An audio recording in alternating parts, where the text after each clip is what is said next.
ఆ టైంలో మదర్ చనిపోయారు, మా మదర్. సో అప్పుడు ఇంకా కొంచెం బాగా ఇదైపోయాము. సో కానీ అప్పుడు కూడా మళ్ళీ గివ్ అప్ ఇవ్వద్దు అనుకుని ఇంకా అకాడమీ స్టార్ట్ చేద్దాం. స్టూడెంట్స్ పెరుగుతున్నారు అప్పటికే. అప్పుడే మాకు సెలూన్ లో ఏంటంటే సెలూన్ కమ్ అకాడమీ కాబట్టి 2-3 స్టూడెంట్స్ కన్నా ఎక్కువ అక్కడ క్లాసెస్ చెప్పలేము. చిన్నగా స్టార్ట్ చేసాం కాబట్టి అప్పుడు కూడా ఇంత ఎక్కువ అంటే జాయిన్ అయ్యే వరకు కాదు, అంత అవేర్నెస్ కూడా లేదు స్టూడెంట్స్ కి బయట.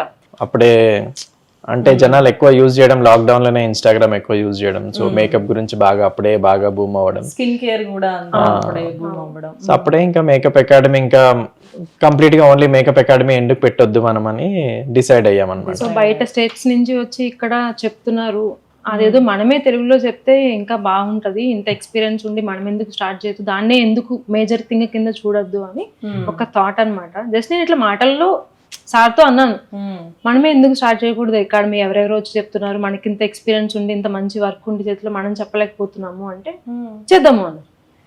అలా అండం ఇంకా 2-3 days లో జస్ట్ ఒక మంచి ప్లేస్ చూద్దామని దిల్సుఖ్ నగర్ కి వచ్చేసాము.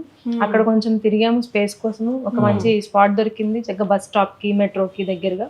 హాస్టల్స్ కూడా ఉన్నాయి దగ్గరలోనే.